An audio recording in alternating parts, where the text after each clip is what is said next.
சும்மா வெங்காயம் தக்காளி இல்லாத டைமில் இந்த குழம்பு ஒரு வாட்டி செஞ்சு பாருங்களேன், வேறு லெவலில் டேஸ்ட்டில் இருக்குங்க. அதுக்கு பார்த்தீங்கன்னா 30 பல் பூண்டு, கொஞ்சமாக நல்லெண்ணெய், அதுக்கப்புறமா கொஞ்சம் வெல்லம், கருவேப்பிலை, தாளிப்புக்கு பார்த்தீங்கன்னா கடலைப்பருப்பு, உளுத்தம்பருப்பு எடுத்து வச்சுருக்கிறேன்.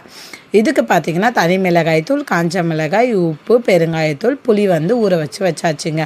தாளிப்புக்கு பார்த்தீங்கன்னா நல்லெண்ணெய் தாங்க ஆட் பண்ணணும். அப்போ தாங்க பார்த்தீங்கன்னா டேஸ்ட்டு ருசியாக இருக்கும். இல்லைன்னா உங்களுடைய விருப்பம், வேறு எண்ணெயும் யூஸ் பண்ணிக்கலாம். அதுக்கப்புறமா இதில் பார்த்தீங்கன்னா கடுகு சேர்த்துப்போம்.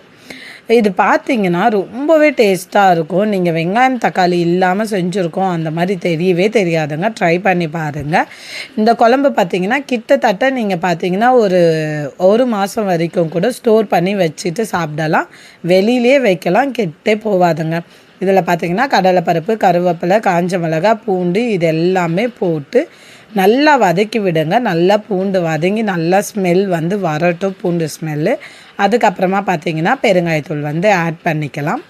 அதுக்கப்புறம் இதில் பார்த்தீங்கன்னா உங்களுக்கு தேவையான அளவுக்கு வந்து காரத்துக்கு பார்த்தீங்கன்னா தனி மிளகாய்த்தூள் வந்து ஆட் பண்ணிப்போங்க. தனி மிளகாய்த்தூள் மட்டும்தான் ஆட் பண்ணணும்.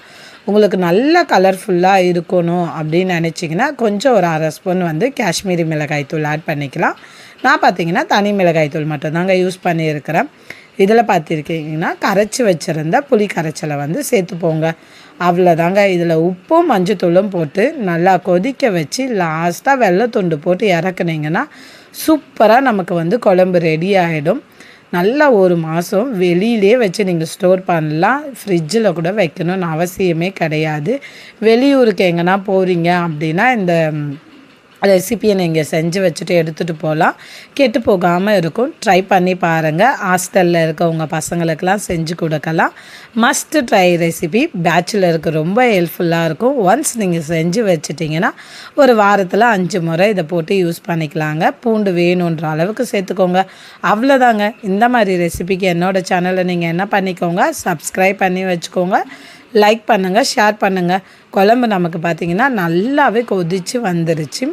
இந்த டைமில் பார்த்திங்கன்னா வெல்லம் வந்து ஆட் பண்ணிக்கோங்க. அப்போ தான் பார்த்திங்கன்னா நமக்கு டேஸ்ட் வந்து ரொம்பவே நல்லாயிருக்கும்.